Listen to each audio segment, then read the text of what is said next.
తీన్మార్ మల్లన్న ఏం చేసిన కాంగ్రెస్ పార్టీ కంటే నువ్వు కూర్చున్న కుర్చీ పునాది పడడానికి నేను తీన్మార్ మల్లన్నను కూడా కారణం. మరి మీకు జీర్ణించుకోలేక 2028లో బీసీ ముఖ్యమంత్రి అంటే మీకేమైనా ఇబ్బంది అవుతా ఉందా? మీకు ఇబ్బంది అయితే మేమేం చేయలేము. కానీ మా లక్ష్యం ఒకటే, 2028లో ఖచ్చితంగా తెలంగాణ రాష్ట్రానికి బీసీ ముఖ్యమంత్రి అయ్యి తీర్తాడు. ఇది మా బీసీలుగా మేమందరం చేసుకుంటున్నటువంటి శపథం. పాపం అంజన్ కుమార్ యాదవ్ మాట్లాడిండు, హనుమంతరావు గారు మాట్లాడితే పార్టీ లైన్ దాటొద్దు. కోమటిరెడ్డి వెంకటరెడ్డి వీడియో ఇప్పుడు ఎవరో నాకు పంపితే చూసినా ఏమంటాడే, చెత్తబుట్టల వారేసిన వాళ్ళ షోకాజ్ నోటీసు నాకు ఇస్తారా అని చెప్పని అంటా ఉన్నాడు. నేను చెప్తా ఉన్నా, మీ షోకాజ్ నోటీసులకు నేను రిప్లై ఇచ్చేంత, లేకపోతే మీ సస్పెన్షన్లకు భయపడేంత పిరికి రక్తంతో పుట్టలే. నేను బీసీ ఓడిగా గర్జించే బిడగా పుట్టినా. ఇక్కడ మీ పిల్లిగాండ్రింపులకి ఇక్కడ భయపడేటోడు ఎవడు లేడు. ఇలా కాంగ్రెస్ పార్టీని అడ్డం పెట్టుకొని అధికారంలోకి వచ్చినటువంటి మీరు ఆ పార్టీని రక్షించాల్సిన అవసరం ఉండే. ఏం జరుగుతా ఉంది? 2023 డిసెంబర్లో ఎన్నికలు జరిగితే అక్కడి నుంచి మళ్ళీ 6 నెలల తర్వాత వచ్చిన పార్లమెంట్ ఎన్నికల వరకు కాంగ్రెస్ పార్టీ పరిస్థితికి ఏడుకొచ్చింది. 15 నెలల ఏ కాంగ్రెస్ పార్టీ కార్యకర్తలన్న కనీసం సంతోషంగా ఉన్నాడా? ఇలా ఎస్, నేను చెప్తా ఉన్నా, నా గెలుపు కోసం, రాహుల్ గాంధీ గారి ఆశయం కోసం పనిచేసినటువంటి కాంగ్రెస్ పార్టీ కార్యకర్తలారా, మీ అందరికీ ఎప్పటికీ రుణపడి ఉంటా. ఇవాళ మీరు కార్యకర్తలను విస్మరిస్తిరి, పదవులు రాగానే మీరు పంచక తింటిరి. ఇంకా ఎంత దుర్మార్గం అంటే, కార్పొరేషన్ పదవుల లిస్ట్ వేసిరు. ఆ కార్పొరేషన్ పదవుల లిస్టులో మీరు 30-33 వేస్తే అన్న జగ్గారెడ్డి గారి సతీమణికి ఒక కార్పొరేషన్ ఇచ్చిరు. అందులో ఏం రాసిరు ఎక్కేనా? ఆమె పేరు ఏదో గౌడ్ అని రాసిరు, నిర్మలా గౌడ్ అని రాసిరు. ఎట్లిచ్చినట్టు గౌడ్ల కోటాలు ఇచ్చినట. ఇంకొక ఆమె నల్గొండ జిల్లా యాదాద్రి శోభారాణి గారు ఏమో, ఆమె రెడ్డి సామాజిక వర్గం, ఆమెకెట్టి కురుమ సామాజిక వర్గంలో ఇచ్చిరట. అంటే మీరు పదవులు పంచుకొని 10 ఏళ్ల పాటు అధికారానికి దూరంగా ఉండి అహర్నిశలు కొట్లాడిన కాంగ్రెస్ పార్టీ కార్యకర్తలు కనీసం గుర్తించకుండా మీరు పప్పు బెల్లాల లెక్క పంచుకొని పోతా ఉంటే ఆ పార్టీ కోసం కష్టపడ్డటువంటి కాంగ్రెస్ పార్టీ కార్యకర్తలు ఎటుపోవాలా? ఏం కావాలా? అందుకోసమే ఒక్క కాంగ్రెస్ పార్టీ కాదు, అన్ని పార్టీల్లో ఉన్నటువంటి బీసీ బిడ్డలకు వాళ్ళకు అన్యాయం జరిగితే మేము మాట్లాడతాం, వాళ్ళ తరపున పోరాడతాం. ఇక రెండో విషయం, ముఖ్యమంత్రి గారు 6 నెలల కాలం అసెంబ్లీకి పార్లమెంటుకు,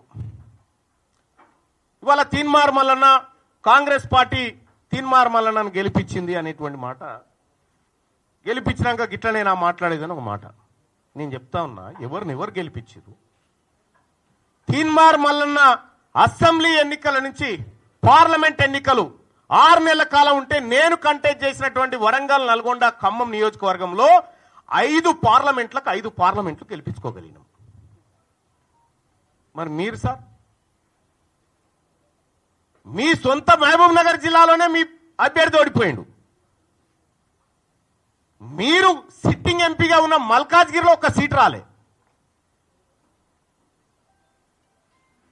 ఇవాళ మీరు కరెక్ట్ గా పనిచేసినంటే 6 నెలల పాటు కరెక్ట్ గా కాంగ్రెస్ పార్టీ విధానాల కోసం పనిచేసినంటే ఆ 8 సీట్లు కూడా కాంగ్రెస్ పార్టీకి వస్తే ఇలా నరేంద్ర మోడీ ప్రభుత్వమే లేదు కేంద్రంలో.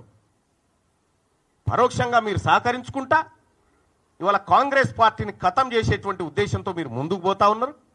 మీరు పొండి, మీ విధానాలు కూడా అర్థమవుతా ఉన్నాయి.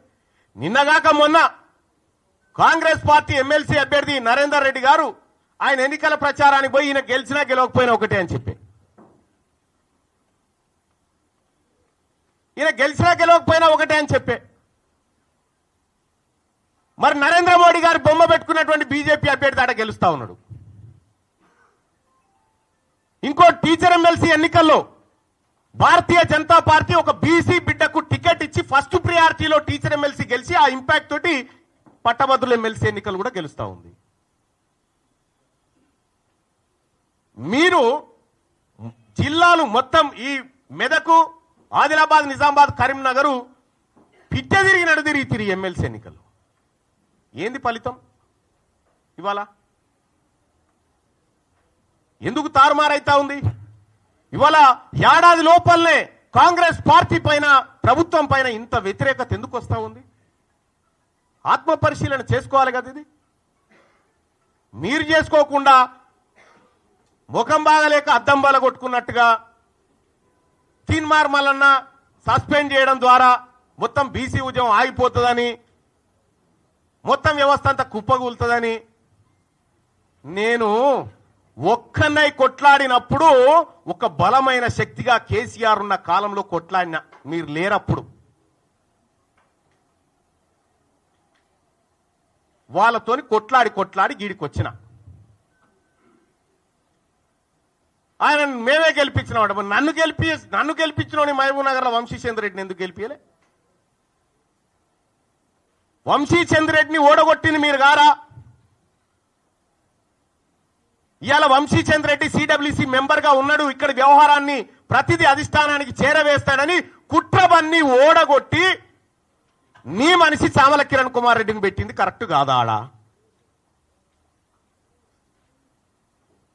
ఇవాళ మీ వల్ల కాంగ్రెస్ పార్టీకి మంచి జరిగితే ఓకే, కానీ మంచి జరిగే పరిస్థితి కనిపిస్తలేదు మీ నిర్ణయాల వల్ల.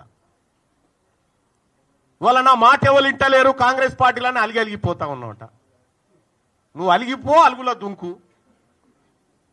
కానీ ఒక మాట చెప్తా ఉన్నా ముఖ్యమంత్రి గారు, ఈ కులగణన విషయంలో కానీ నా సర్వే, నా కథ అది పక్కకు పెట్టండి, ఏది నా సస్పెన్షన్.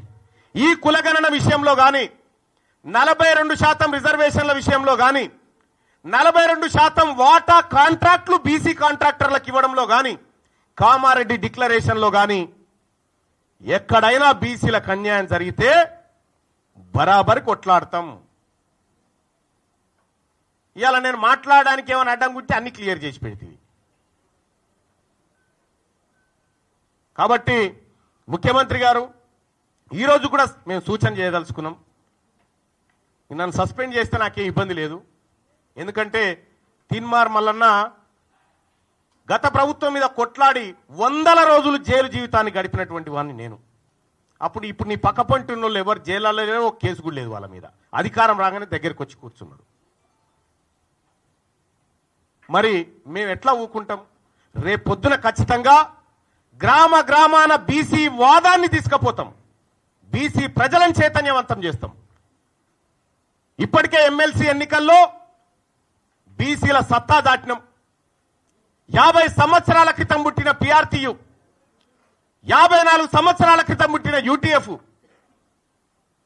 నెల రోజుల కింద పుట్టిన బీసీ వాదం ఇలా 5200 ఓట్లు సంపాదించడం.